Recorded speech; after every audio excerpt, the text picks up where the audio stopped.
Assalamualaikum warahmatullahi wabarakatuh. Halo Bapak Ibu, rekan-rekan sharing pajak Emenko. Pada kesempatan kali ini saya akan menjawab pertanyaan dari Bapak dan Ibu peserta seminar dan juga webinar pajak dengan tema rahasia di balik penerapan ketentuan TER atau tarif efektif rata-rata, PPh pasal 21 dan Kortex System. Pertanyaan dari PT BPR Harta Raya Cipta Mulia, Ibu Naimatul Mudawamah. Izin bertanya untuk menghitung pajak, membuat bukti potong meskipun tarif 0% dan dilaporkan meskipun tarif 0%, terkait aturan itu apakah seluruh karyawan harus dilaporkan meskipun tidak kena pajak untuk pelaporan masa pajak bulanan?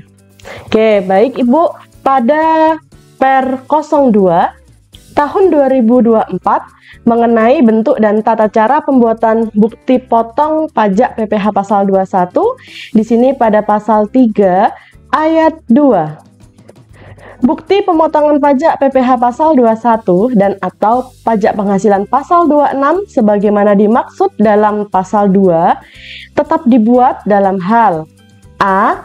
Tidak dilakukan pemotongan pajak penghasilan PPh pasal 21 karena jumlah penghasilan yang diterima tidak melebihi penghasilan tidak kena pajak. Jadi, di sini apabila karyawan tersebut tidak kena pajak, maka tetap dibuatkan bukti potong PPh pasal 21. Kemudian di bagian B, jumlah pajak penghasilan pasal 21 yang dipotong nihil karena adanya surat keterangan bebas atau dikenakan tarif 0%. Jadi cukup jelas ya Ibu terkait dengan karyawan yang dikenakan tarif 0% maupun untuk penghasilannya di bawah PTKP tetap dibuatkan bukti potong. Pertanyaan dari PT BPR Gunung Slamet.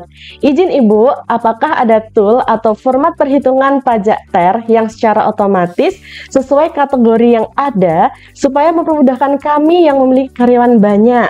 Terima kasih. Baik, Bapak atau Ibu dari PT BPR Gunung Slamet, pada saat webinar kemarin dan seminar kemarin, kami sudah menge-share terkait dengan kertas kerja PPh pasal 21 atau aplikasi Excel otomatis.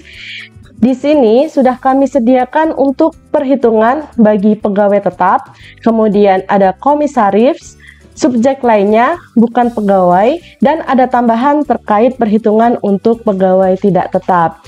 Jadi apabila Bapak atau Ibu membutuhkan perhitungan sesuai dengan tarif TER, Bapak dan Ibu bisa menggunakan aplikasi tersebut. Pertanyaan dari Ibu Saniatul Azizah.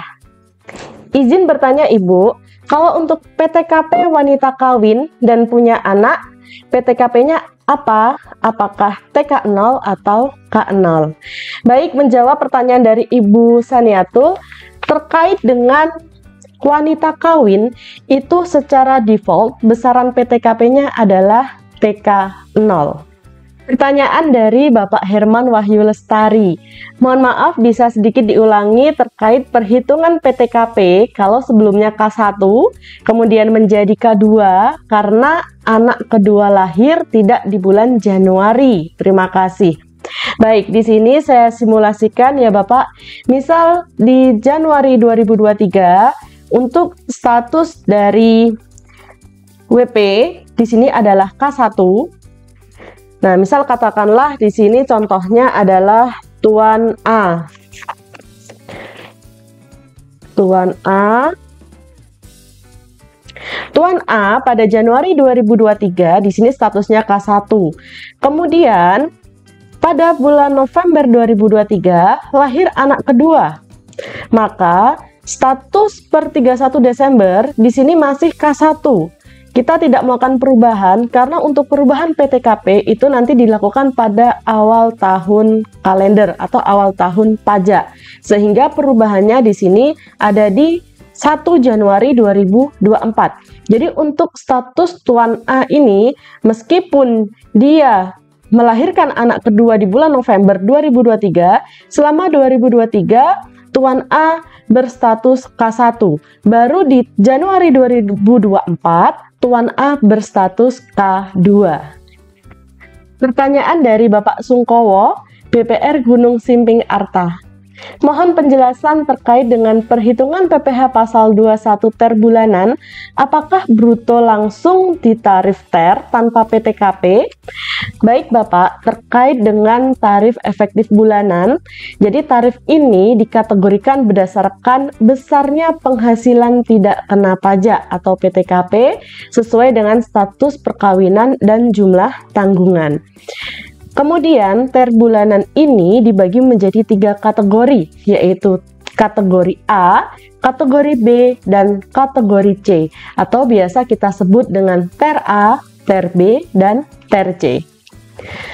Kemudian terkait dengan tarif efektif pemotongan PPh pasal 21 atau yang biasa kita sebut dengan TER, perhitungannya dilakukan dengan cara menentukan tarif efektif dikali dengan penghasilan bruto. Untuk penghasilan bruto di sini adalah seluruh penghasilan yang menjadi objek PPh pasal 21. Kemudian untuk penetapan tarif efektif pemotongan PPh pasal 21 di sini telah memperhatikan adanya pengurang penghasilan bruto baik berupa biaya jabatan, biaya pensiun atau iuran pensiun, dan juga penghasilan tidak kena pajak.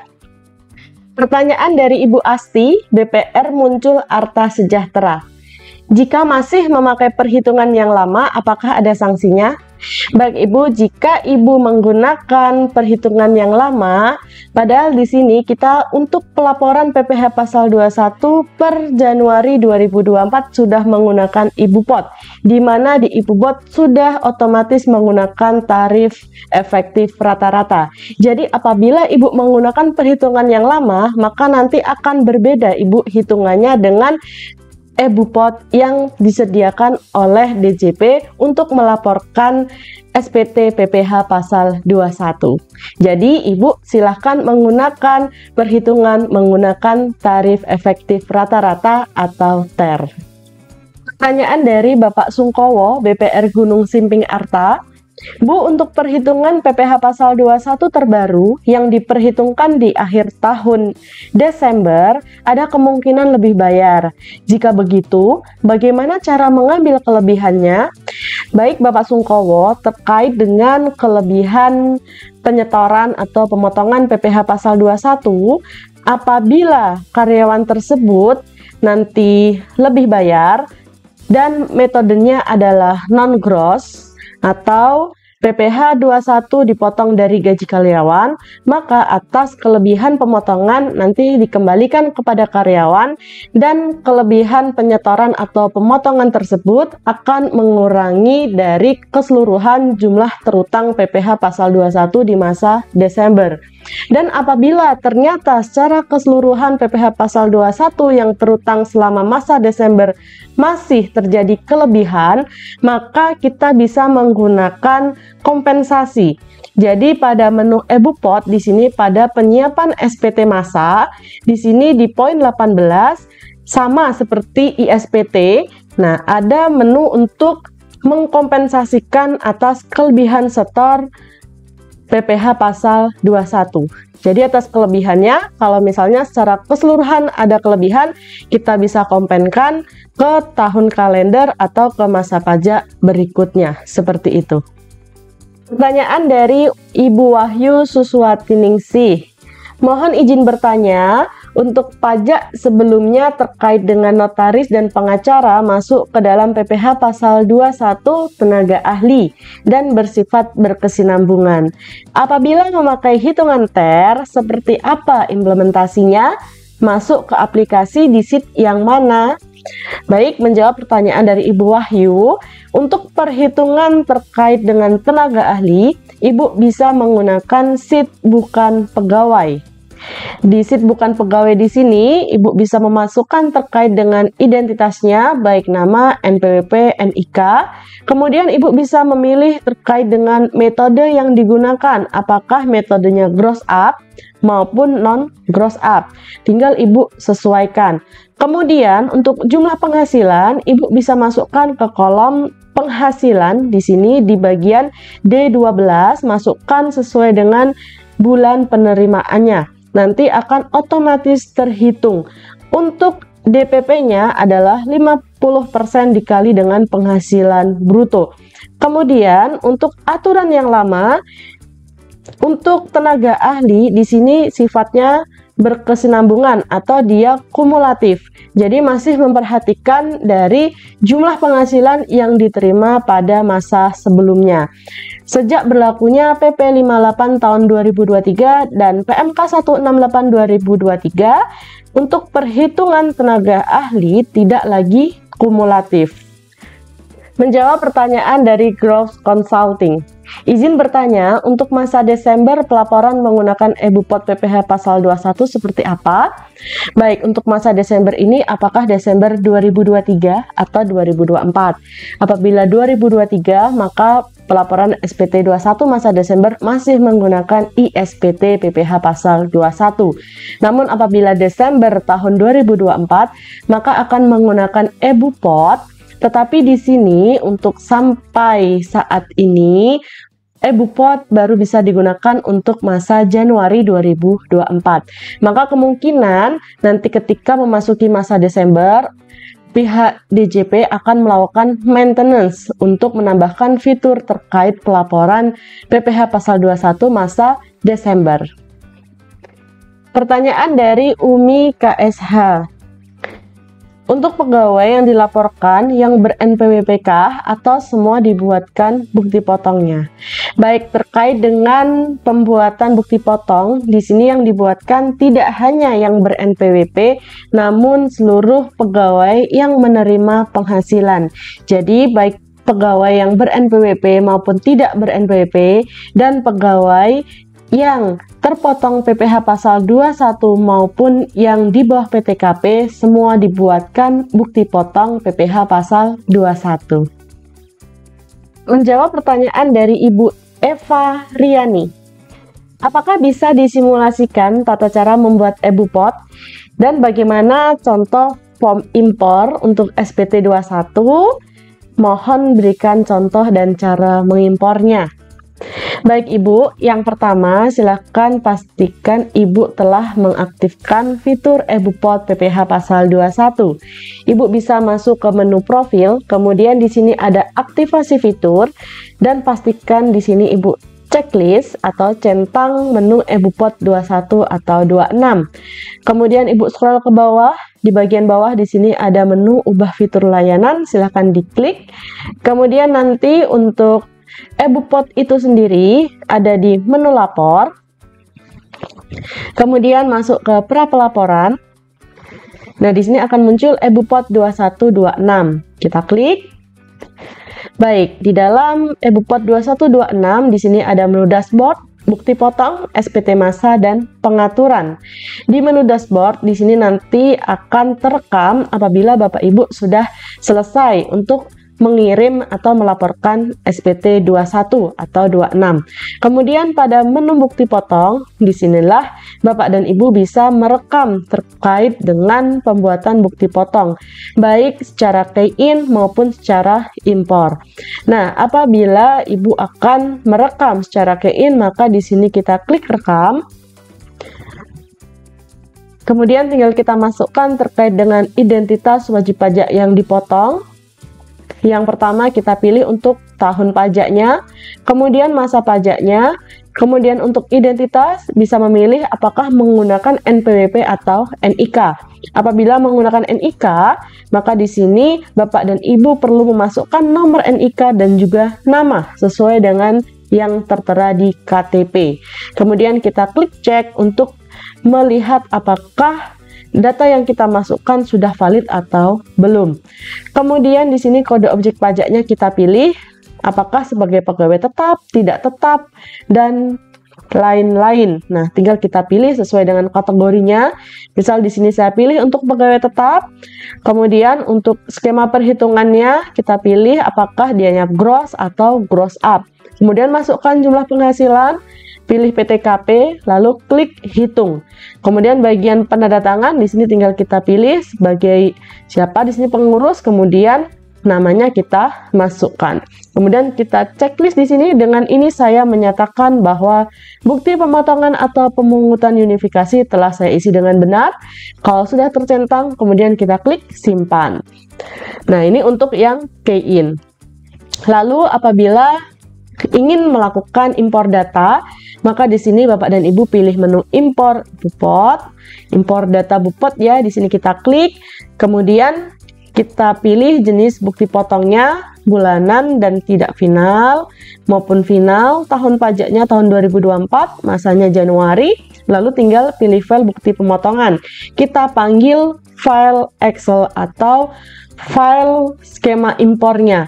Lalu bagaimana dengan file skema impornya? Kita dapatnya dari mana? Jadi Bapak Ibu di sini di bagian samping ada yang warna oranye di sini petunjuk pengisian, ini kita klik. Kemudian scroll ke bawah. Nah, di sini ada untuk format Excel yang diupload. Anda dapat mengunduhnya di sini. Nah, di sini kita klik, maka akan terunduh secara otomatis. Lalu untuk skema impornya seperti ini Bapak Ibu, tampilannya mirip seperti skema impor e-bupot unifikasi. Di sini ada bagian rekap, tinggal diisikan tahun pajak, masa pajak, dan jumlah bukti potong yang kita inputkan. Kemudian sheet 21 untuk pemotongan PPh pasal 21, silakan Bapak Ibu nanti ikuti sesuai dengan kolom yang diminta. Misal di sini ada tanggal, silahkan diisi tanggal pemotongan, kemudian penerimanya apakah menggunakan NPWP dan NIK dan seterusnya. Silahkan diisikan semua. Kemudian di sini untuk daftar objek pajaknya juga sudah disediakan kode negara dan referensi daftar PTKP.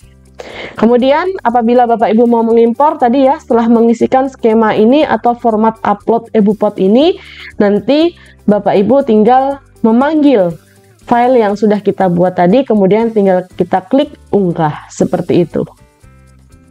Pertanyaan dari Umi CH, Bang Boyolali, izin bertanya, apakah nanti menggunakan sertel di ISPT-nya dan apa yang dimaksud dengan tanda tangan elektronik di Per2 2024? Terima kasih. Baik, terkait dengan sertel, jadi apabila kita merujuk pada petunjuk penggunaan e-bupot, nah di sini bisa kita lihat ya Bapak Ibu, ketika kita akan melakukan pengiriman SPT di poin 7, di sini ada kirim SPT, maka nanti untuk langkah selanjutnya adalah mengambil kode verifikasi. Dengan klik di sini, maka nanti dia akan terkirim ke alamat email terkait dengan tokennya atau kode verifikasi. Jadi untuk pelaporannya di sini hampir mirip dengan pelaporan melalui menu e-filing. Jadi masih menggunakan kode verifikasi yang dikirim melalui email. Lalu terkait dengan penandatanganan secara elektronik, nah di sini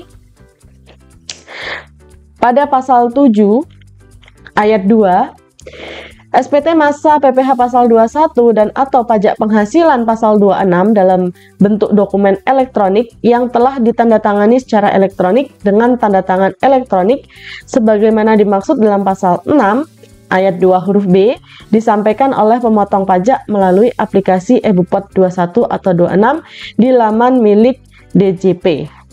Nah, jadi Bapak Ibu ketika akan menggunakan e-bupot, maka hal yang pertama kali dilakukan adalah melakukan perekaman terkait dengan penandatangan. Jadi di sini Bapak Ibu ketika nanti masuk ke menu e-bupot, yang pertama kali Bapak Ibu lakukan adalah memasukkan identitas terkait dengan penandatangan terkait dengan bukti potong PPh pasal 21 atau 26. Dengan cara di sini bagian pengaturan, kemudian ada menu penandatanganan, kemudian tinggal kita klik tambah.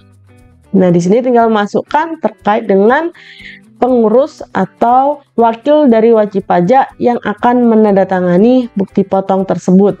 Kita masukkan nomor NPWP-nya, statusnya kita centang apabila aktif, kemudian kita klik simpan. Seperti itu. Pertanyaan dari Nida RSUII. Apakah per Januari ini sudah memakai EBUPOT 21 atau 26? Iya, jadi mulai Januari 2024 kita sudah menggunakan EBUPOT 21 atau 26, tidak lagi menggunakan ISPT PPh pasal 21. Pertanyaan dari Ibu Uus PT Harmoni. Karyawan tetap ada 18 orang, yang dipotong PPh pasal 21 hanya direktur saja. Apakah sudah wajib pakai EBUPOT 21 atau 26? Baik Ibu, merujuk pada Per 02 tahun 2024 pada pasal 6 ayat 1, di sini disebutkan bahwa bukti pemotongan pajak PPh pasal 21 atau 26 dan juga SPT masa PPh pasal 21 dan juga PPh pasal 26 di sini dibuat dan dilaporkan dalam bentuk yang pertama ada bentuk formulir kertas dan yang kedua bisa dalam bentuk dokumen elektronik. Terkait dengan bentuk dokumen elektronik di sini wajib digunakan oleh pemotong pajak yang A, di mana membuat bukti potong bersifat tidak final atau dengan formulir 1721 Romawi 6 dengan jumlah dokumen lebih dari 20 dalam satu masa pajak. Yang B, membuat bukti pemotongan PPh 21 bersifat final atau dengan formulir 1721 Romawi 7 dengan jumlah dokumen lebih dari 20 dalam satu masa pajak. Dan C, membuat bukti pemotongan pajak PPh pasal 21 bulanan atau 1721 Romawi 8 dan juga formulir 1721 A1 dengan jumlah lebih dari 20 dokumen dalam satu masa pajak. Dan terakhir melakukan pemindah bukuan dengan jumlah lebih dari 20 dokumen dalam satu masa pajak. Nah, di sini kasusnya adalah karyawan tetap sebanyak 18 orang. Berarti dokumen yang dibuat atau formulir 1721 Romawi 8 maupun 1721 A1 belum melebihi 20 dokumen. Sehingga di sini Ibu masih bisa menggunakan formulir kertas. Akan tetapi apabila di tahun sebelumnya selama kemarin sebelum EBUPOT sudah menggunakan ISPT PPh pasal 21, maka kami sarankan Ibu menggunakan EBUPOT PPh pasal 21 saja. Pertanyaan dari Ibu Yuni, izin bertanya, untuk yang belum mempunyai sertifikat elektronik dengan adanya EBUPOT ini, apakah diwajibkan untuk mengajukan sertifikat elektronik non-PKP? Jadi Ibu, untuk menggunakan EBUPOT 21 atau 26 di sini kita tidak memasukkan sertifikat elektronik untuk pelaporannya. Tetapi apabila Ibu menggunakan EBUPOT unifikasi, maka di situ wajib memasukkan sertifikat elektronik ketika kita akan melakukan pelaporan SPT. Jadi apabila Ibu akan menggunakan EBUPOT yang unifikasi, maka silakan Ibu mengajukan sertifikat elektronik non-PKP. Pertanyaan dari Ibu Trisa, untuk pelaporan PPh pasal 21 atas gaji karyawan dimulai di periode Januari 2024 dengan pola perhitungan menggunakan tarif efektif rata-rata. Bagaimana cara pelaporannya di SPT masa? Baik Ibu, terkait dengan PPh 21 dengan tarif efektif rata-rata ini, kita pelaporannya menggunakan EBUPOT PPh pasal 21. Jadi silahkan Ibu menghitung PPh pasal 21 dengan menggunakan tarif efektif rata-rata dan dilaporkan melalui EBUPOT PPh 2126. Pertanyaan dari Bapak Jupaidi. Izin bertanya, pada kertas kerja perhitungan pajak penghasilan rumus perhitungan pajak terutang adalah total penghasilan bruto dikali tarif TER atau penghasilan bruto dikurangi dengan THT atau JP yang dipotong dari gaji karyawan, berikut zakat, kemudian baru dikali TER.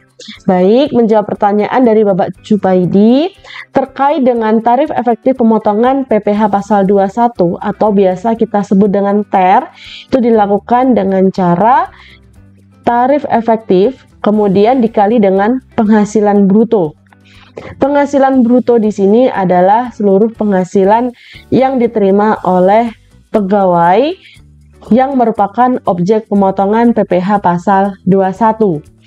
Kemudian untuk perhitungan atau penetapan tarif efektif ini sendiri, dari pihak DJP sudah memperhitungkan atau juga memperhatikan terkait adanya pengurang penghasilan bruto berupa biaya jabatan atau biaya pensiun, iuran pensiun, dan juga PTKP.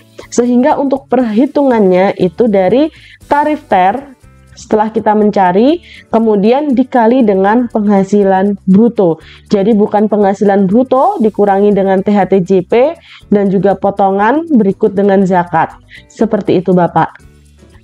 Mohon izin memastikan ulang, perhitungan PPh 21 dokter spesialis berarti sudah tidak menggunakan akumulasi lagi ya. Ya, jadi terkait dengan perhitungan PPh 21 dokter spesialis atau tenaga ahli, atau di sini masuk ke dalam kategori bukan pegawai, untuk ketentuan terbaru perhitungannya adalah tarif pasal 17 dikali dengan 50% dari penghasilan bruto, tidak lagi kumulatif.